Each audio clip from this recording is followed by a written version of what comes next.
at your height of being, I guess, a competitive player, when did you start, feeling that you've maybe plateaued, or you just started losing interest and you started thinking maybe it's I'm maybe looking to get out of the competitive scene? When did that start? Surprisingly, and how did that start? So it kind of started with me getting onto PR, which was just like after the rigorous training and like taking some really important games and just having like super fly moments. Like I would go a little bit back and forth with Chevy for a while there. I had one wild night where I actually took out Dan and Punk Panda, so Apples and Punk Panda. It was super. I talked to Tyler about it later because he went to another tournament and he apparently, like, if I remember correctly, he ran into another Bowser and he was like, dude, I just had kind of flashbacks of our last game, and I was like, never again. And then he just bodied the hell out of the Bowser. And I'm like, good. Like, that's the original teacher thing where I'm playing to make myself better, and I want to make you better too. And like every time I play against Hal now, like he's really recognizing, like, dude, I can learn so much from this character every single time I fight him. I learn when my pressure isn't safe. I learn when like I kind of have to back off. Like he learns a lot about his approach and how I'm like, you really don't have to, even as Fox, even if it feels safe, even if Wolf has like all these follow-ups, you really don't have to approach if you don't want to. They're gonna make it hard for you, and you got to know how to move, but you're good. You're gonna be able to figure it out. So I got onto the PR, and it felt really awesome. We had Taylor, Mr. Raw Input. He did the video for it. Like the one time we got like a PR video, and it was super dope. Is it the one that we posted and then it got flagged on our channel for copyright? And it went down, unfortunately. That's probably why. Yeah, we had to go to copyright school and learn how to be copyright free and not steal people's music and do everything the right, correct way. And had I worry about that a little bit. A strike on our account for like almost a year, and that wasn't fun, especially considering in the PM build we were still trying to get Tyler to pull some of the music that was flagging our videos. So like for a while, and I don't know if I should even be saying this, but for some of the earlier videos we do have a lot of copyright notices on them, and so they're all demonetized, and we've acknowledged that there's third-party stuff on there, and some of them have even been muted in the past. But like that's a serious thing. In the early days of YouTube, it was a lot more free, but as soon as the advertisers got on and the music moguls and the MPAA, they got on, they're realizing that people are posting all their music on there and sharing it, and people are using like YouTube to like MP3 downloaders to convert the videos to songs. I've totally never heard of exactly. I don't know what any of those things are. But as soon as that caught wind, a lot of lawsuits started flying, and a lot more restrictions are getting put back down on creators, and so YouTube and all the creators have been enjoying all this freedom for all these years, and now they're getting brought into the broader global network of the media industry and empire, and now they have to go and abide by the rules that they that are already there, and so people are going to have to adjust. But yeah, we have definitely some content on there. But getting back to the PR video. Serious issues though. Like anyone who's making the videos and stuff, like make sure you look out for that. Shout outs to Chikaka and the rest of the Bowser Discord, because Chikaka's had to deal with that a whole bunch with his super rad videos, and it's just like super. It's just like fun. Irritating. Yeah. Yeah, you have to. Frustrating. Like I actually, when people ask me to look at music, when I'm looking at music now, I'm literally looking at stuff that's royalty free, or stuff where I can buy a license for that's fairly cheap but still pretty dope sounds, because I'm not trying to look for anything too specific. But sometimes there are some tracks you hear and you're like, I need this. I need this. I want to use this, but can I legally do it? You gotta make that's rough. But so yeah, so when Sorry, I'm thinking about copyright stuff that I've had to go through with like Tomo and like yeah, it's a pain. Yeah. So you that PR video, you're at the top of your game, you're on the PR list, and now you're thinking maybe you want to get out. When did that start? Top of the PR list. No, I was number 10. Sorry. That's the top. I mean, sort of. Sorry. No. Top of your game. They list you first. The top of the game on the PR list. It's got a 1 in it. Yeah, like I like worked really hard for it and thought about it. And I was like, yeah, like it felt really good at first. I was like, yes, like I proved it to myself. I can do it even when it's Bowser. Like even when I'm using the worst character in the game, I can prove that I am still good at this game. And it was like proving it to myself. I was also super hype about the video because it got my like 3-hit KO on Bladewise at the beginning of a teams match. Any hype like, moments, oh my god, I loved great. it so much. But yeah, and then like after that, it really changed how I started playing against other players, and I didn't like it. So shout outs to DB Sammy because he was the one who like, it was a specific interaction that we had that like really like stuck it to me and like made me understand like, oh, okay, so this is what's going on with me. Super good player. He plays Luigi and Fox. He's like, dude, he's pretty damn good. He makes me like Luigi. So he makes me want to play Luigi. So the reason why you don't play competitively anymore is DB Sammy's fault? Hush. No, that's let me get to the story because I love this dude and that's totally not what happened. So now whenever I was playing against like lower tiered players, I used to kind of care if I lost, but most of the time I'd be like, oh, okay, whatever. I care more about learning from like the bigger players unless I'm like, I can learn more from them, I guess. And most of the people I ran into I was beating. But like once I got onto the PR, like that changed all of that. Like it was so much more about like, hey, I'm coming for you. Hey, like I want your title. And I'm like, dude, I really liked feeling like the underdog. Like I wasn't PR and I was playing Bowser. Now like you're that a big did fish. that did so much for me mentally to be like, okay, I'm already down and out because I picked up this controller and selected this character. Like, let's go. Let's prove it to myself. And now I didn't have that as much. If I played a top player, it was like, oh, well, he beat him. Well, he's number 10 on the PR, so he's doing something. I was like, damn it, dude. Like, that used to be like, that felt big for me. And now whenever I beat a top PR player, yeah, and whenever I beat a top PR player at that point, which was happening less and less because they were figuring out the matchup, it didn't even feel as good anymore because I'm like, well, I'm going to see Chevy in another month, so, I got to beat him there. And, like, so I was still, like, I was figuring out exactly what I wanted to do, and I went up against DB Sammy, and he was really gunning for me. He's like, dude, I'm going to take that 10th spot. And I was like, dude, well, all right, man, you kind of have to prove it. Let's go. And we went to Game 3, one of our games, and I went into the final game knowing exactly how I was going to die, too, which was super frustrating. So we, take Game 1. He beats me Game 2. And at the end, I believe it was at the end of Game 2, he saw, or he always knew about it or something. First time I'd seen it. If Luigi jabs Bowser and Bowser is not reacting a really specific way, it's a free up B after that. Like I can't, it literally pops me in the air, and then Bowser has such a long landing. I'd hold shield, I'd do anything I could, and it was like, no, it's free. There's nothing I can do about that unless I'm already crouch canceling or already DIing that down. So I just have to prepare for the jab at all times. And most players would be like, well, of course you have to do that. But I'm like, it's a free up B. Like, holy hell. Like, I can get it if it's like, oh, well, then he'll get a grab. Like, yeah, okay, I should watch out and prepare for that. I'm like, dude, that up B is on frame 3. Like, that's the sweet spot. Like, it's intangible, and I literally don't have time. Like, that sucks.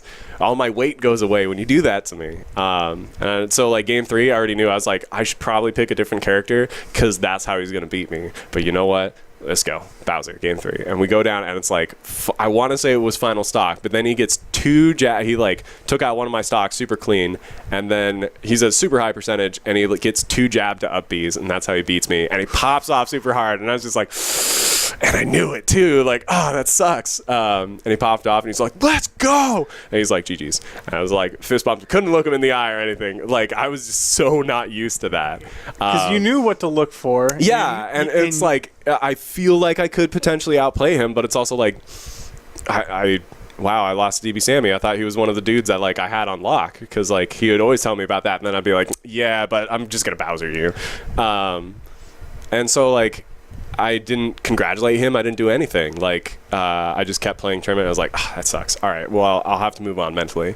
And next time I saw him, I'd gone through some stuff at work, which like opened up my eyes to like how you treat someone in a competition, like how you can, you know, make that good. Like I was potential opportunity for like a promotion, but my contract was too short, so I wasn't up for it. And the one guy who was competing for it was like really hyped about getting it, even though apparently he was like the only one in department that was competing for it at all anyways. So he pretty much had it. But then like afterwards he's like, hey man, sorry I didn't get the job. And I was like, I wasn't even like applicable to the job. I wasn't in there at all. You thought I was in there? No. And I was like kind of hoping you got it because you actually care and you want it. And he's like, oh, okay. And then walked off, and I was like, wow, like I'm never gonna be like that. Like that felt so weird, and such like a bad interaction of like, oh, I'm totally misinformed. Like understanding like kind of how I come across. It's like I could do so much better than But that. if you had the time, would you want to go and get that position? Yeah, it would have been an awesome position. I would have done super awesome at it. But yeah, no, like all the best to him. He's doing the best he can. But like just that interaction, that was like, whoa, I don't want to do that. Like, and like nothing against him, because he was just like, oh, yeah. I'm like bedazzled, and we worked really well together afterwards. So it was like whatever there, but I was like, yeah, I don't want to do that. And I ran into DB Sammy, and when I fought him again, I ended up winning. And it was like, it was this thing me and Bebop do whenever we're playing together, and like we like pull out that win, and it's like, as it should be. And then like the next guy's like, oh, no, you don't. And he like comes back, and then he beats him, as it should be. No, you shut up, as it should be. And then we'll just like go off at each other. But that was like a feeling I got when I beat DB Sammy the next time we fought each other. I was like, as it should be, as it should be. Good. I'm like, I am still as good as I thought I was. We fist bumped, and then I was like, hey dude, I'm sorry, I didn't congratulate you last time we played, because you played super well, and like that wasn't cool. I was pretty cold, you know, I was salty. And he's like, that's okay, that's fine. And then I recognized what I just did is even worse than what my coworker did. I was like, I had to beat him so that I felt okay to like do that. And I was like, whoa, that's super lame, don't ever do that again. Even like, I guess if I'm to defend myself, it was chalking it up to like, I honestly didn't think about it. I was really salty, and like I couldn't think about that at the time. And you know, like your manners go away from you when you're salty, man. Like that is a whole whole thing. Oh, do you know? Oh, I know. Yeah, you know, man. It can get really ridiculous. Sometimes I have some rage-inducing moments. Yeah. So like but like I just kind of got to a certain mentality where I'm like, that's not acceptable for me. I can do better than that. Like there's me with Bowser, like there's always some way to improve. This is something that I can look at. So how does this attribute to your downfall as a player? To my downfall as a player, I recognize that like that's the kind of interaction, and that's what I get from like these other players. Oh man, that's like unfortunate. So I started losing this drive. Is it the state of the scene, or just the way that people behave? It's the difference between like PR and non-PR, and that's like for me mentally. It's nothing against the people either, because like, dude, I was just as much like, dude, I'm Pookie, I'm coming after you, number 10, and like that even has created a weird situation between us, because I'm like, dude, that sucked. Pook's a cool dude, and like I made it so much, it was like so much business rather than like, dude, let's just hang out and chill and like play Smash Bros together. I gotcha. I love how you play. Like it was getting too serious. A little bit, yeah. Like I wanted to have my underdogness, and I wanted to like really enjoy the game, because like I'll play so many characters in this game, but I still like Bowser's still my boy, but I love all the different characters. So the character crisis kind of like worked out for me. No. But yeah, that was starting to get to me. And then I got signed by ESS. Super cool guys. We do lots of stuff. This is my first time talking about it this whole podcast. But yeah, ESS, we do the Sunday tournaments. It was run by Logan and Anthony, and now Anthony is down in Cali. Love that dude. And Logan is going to be taking off pretty soon, so it's pretty much he's pretty much done. I have like the whole tournament in my car. Interesting. So let's talk about this transition period. Mm-hmm. So how long ago and when, like, did you get the first idea that you wanted to transition first as a TO in being kind of like a leadership role in ESS, and was that kind of an easy transition going from being a competitive player and stopping playing competitively, or did you still kind of want to play some tournaments but also do the TO thing? So how did that transition go? That's a hard one to say. Like, there was just so much going on at the time. Basically, Anthony was going to be, like, taken off, and I was starting to get more interested in learning how, like, the back end works at tournaments. I was starting to lose my drive. One, because, like, Dan had left, and Dan was, like, the big proponent of me going to these games, and he was my trainer. And he left, so I was like, I'm not, like, I want to try and focus on commentary, and then I got shit on at commentary, and I was like, You're a great commentator. I'm honestly, like, especially back in the day, I was not that great at commentary. I'm starting to figure it out. I'm starting to, like, know what I'm talking about and starting to recognize but you've got the voice traits. for it. You got a nice. The voice means nothing. Like, that is the most frustrating thing. I know. But it's a superficial thing to say. Yeah. But I like hearing your voice, and it's like great. But top players don't give a shit. No, they don't. They don't. But you first off, you need to know what you're talking about. Yes, that's absolutely. That is literally the most important thing. Yeah. But once you get to like a high level, especially if esports takes off like it looks like it's going to take off, and you're going to have ESPN like commentators for esports, right? When they go to hire people, whether it's be audio only or camera and audio, they're going to look for people that know what they're talking about, but they're also going to look for the people who have a good voice and a good face. Let's be honest here. And I've got one of those. So I mean, don't degrade yourself, but you know what I'm talking about. I mean, let's just be real here.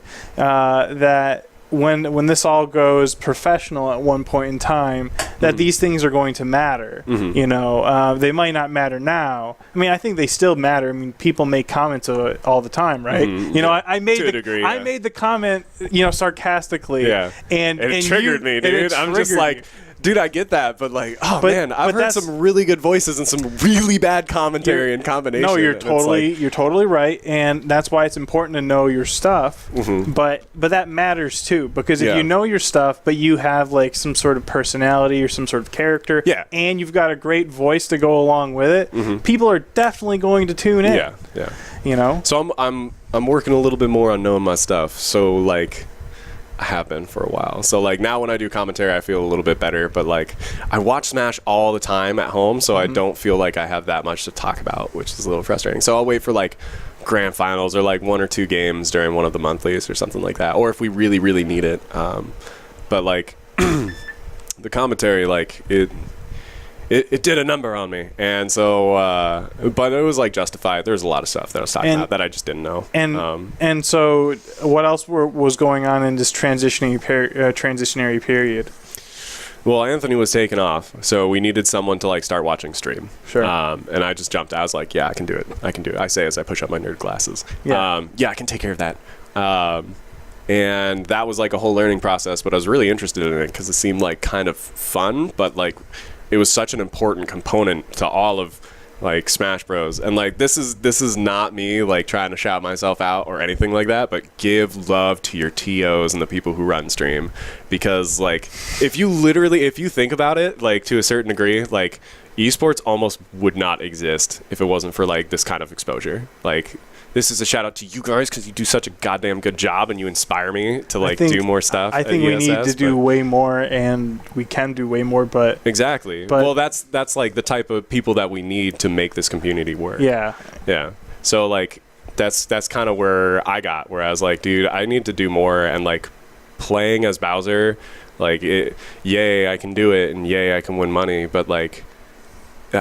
Project M is, you know, it's having some hard times, man. Like during development, it was slowly getting more and more popular, and then it was like reaching the peak, and then it was like, hey, dude, we gotta stop. And is this partially or is this some back-end Nintendo top secret information that has anything to do with any of this? No, this was PM literally coming out on their website saying, "Hey, we're gonna stop." All I know is because there's a lot of speculation about why development stopped over PM, because it was a very popular game. Yeah, it definitely wasn't because of that. Like I was not quite in the loop at that point. Sure. So I was more focused on, or rather, I found out when it was on the website. Right. And so like that's something I was looking at too. Like when I was talking to Logan, I was like, like PM is, and I hate to say it, but like almost on its way out. Like it really has to fight because the community is like it's limited. It's really limited, and like I think about this all the time. It's like frustrating to a certain degree because I love the game a lot, but like I look at it, I'm like, dude, like there are so many good, talented players here. Like they need more exposure, and that's the only way this game is going to get bigger. So like eventually that kind of became my mindset of like, okay, I had my fun trying to get in the spotlight, but like eventually I figured out that's not really for me. But we have a lot of really talented players and a lot of people who are like, no, this is gonna be it, who have way more passion than I do. I'm like, well, what can I do for the community? So I started, figuring out how to do the stream so that I could just like help out, take care of that, because Anthony loves to play, and Logan loves to play too. Like that's the whole reason ESS got started, was Logan was like, dude, I just want to play PM, and like I can set this up and we can have a tournament and it'll be super fun. There are silly stories about like the first ESS that ever happened, like in one of the malls and yada yada. It's like Chevy, like two players weren't let in. I can't remember if it was Chevy and I remember it was the first ESS, wasn't it? Like I remember at a mall or something like that. Yeah, I heard some hubbub about it. It was on the Facebook group afterwards. Yeah, and then we transferred over to Jubilee Reach over in Bellevue. Not dropping anything there. We switched over to that venue and like kept focusing in on Project M, and like they always wanted to play, so that was like really important for them, is to like get off of the stream machine and go and play at the same time. And I ended up like, when I became part of the team, I started watching our VODs, and I was like, it kind of hurts to say now, but I was like, damn, there are mistakes all over the place. Like that's frustrating for me to watch and know that like that's part of my team. And I was like, oh man, I can do something about that, can I? So I started really like focusing on the stream and making it like nice, getting the kind of exposure like higher quality. We kind of need that. And so like Anthony was like, cool, this is boss, like he's just taking over, that's cool. And so he went off to California, and love that dude. He's now doing super important work. And so I just became like the stream guy. And then I started a Bowser guide. So let me ask you, because we had this discussion early on when you were in that period, and you asked me some question about the stream, and I made it seem like very simple, just because I've been doing this for a long time now. And once you get used to everything... Yeah, exactly. You don't want to tell new people about it. Or like... No, it's not even about that. It's just that like all it is it's a ton of early configuration and getting everything all set up. But once you get it set up, it's really easy. It's just a process of operations that it's like a list of things that you have to follow, and you just have to do it by the letter. And telling it to someone is like, that's a process of it. So like anytime people are like, hey, I want to help with this, I'm like honestly, it's more of a help for me not to teach you how to do this than to like teach you how to do this in the long run. It's gonna get done at the same speed. It's like unless you're gonna be helping me long term. Yeah, like it's like there's no point of even me telling. Yeah, your investment of time is appreciated, but so, and I remember saying that like as you do the tournaments, as you do the VODs, as you do everything, it doesn't get any easier. Because you just want to keep doing more and getting better. Yeah. And there's more work, and it keeps getting piled on. So has that come to fruition to you? Yeah, dude. Like streaming up to 4 times a week. That was starting to get to me, and I was doing more than just Smash. So I wanted to ask about that actually. When you started streaming, especially as like recently, you've been going like everywhere. Yeah. Why? Why? Well, so as I was saying, I wanted to do a Bowser guide, and so I was like, hey, can I borrow the stream equipment so that I can like do it? And Logan's like, yeah, dude, it just chills at my house. I don't do anything with it. And I was like, you privileged child, give me that computer. And Sure. no, not really like that, but I was like, yeah, dude, like I just want to work on like a video for it. And so I took it home and I was starting to learn all the stuff and like actually sit down and figure out OBS. And then like 5 minutes in, I was like, oh, hey, I figured out how to do replays. We should totally add that to the stream. And then like started to work on other things and like getting it all together. And I was like, dude, I kind of really like streaming. Like I can do this. It does good for the community. I get to watch good Smash. Like this is something I can do. You know, I'm juggling like a whole bunch of other things. Like you got the perler bead art right there. Like I do perler beads. I do pixel art. I'm actually not that bad. Cough, cough. We got that at Northwest Majors. Yeah. And I actually want to hook up with a vendor for our tournament Nemesis. I want to figure out someone or a few people who sell Smash related stuff and sell them at a tournament. So I got a dude for you to talk to then. All right. Excellent. But yeah, like I'm trying to figure out like what more I can do for the community at this point. And then Logan comes in with some news of like, dude, Logan is trying to save the world, everyone. He's trying to help the monkeys. This is a constant thing that we say at ESS, alongside with hashtag damn it Logan. So like Logan started the whole thing up because he wanted to play PM, and like over time it became like way more than he thought it would be. And so he is doing work, I believe it's in Asia, to help some I want to say indigenous, but that's not right. With like domesticated, I guess they live within a city with people, and so they've like learned to interact with them, similar to like the crows, I guess. And there's like a disease spreading with that. Are you talking about people?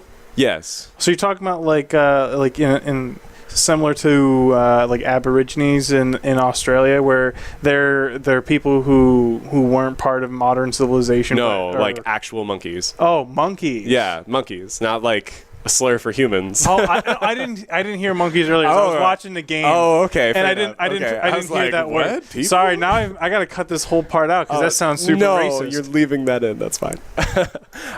No, he's trying to help him out, and I'm not sure if that's exactly what he's doing anymore. He hasn't been able to talk about it too much, but that was like his main goal when he was like working in college and doing some stuff. And now he's working on like an even bigger project and like an internship. And he's gonna jail some Smash characters. Yeah, don't worry about it. We're not talking about it anymore. He's going to be like going off to Africa and doing like really important big business work. And so he's like, dude, I'd love it if ESS could stay around. And I was basically like, yeah, well, as long as I'm here, like, absolutely, that's going to happen. So essentially at this point, you're taking lead? Yeah. And I was like, no offense to the rest of the guys, but like they all have like other things going on in life. Like Zeddy just got his job and he's just moving out and like all these other things. And I was like, you know, I've kind of always wanted that a little bit, like deep down, you know, you're like, oh dude, a video game team, that'd be cool. But usually it's like, that's because I play so good, all the other kids want to play with me, like that kind of it's the mentality. ego. Yeah, it's usually like the ego, but now it was like, nah dude, like this is my fam, I got to take care of my fam.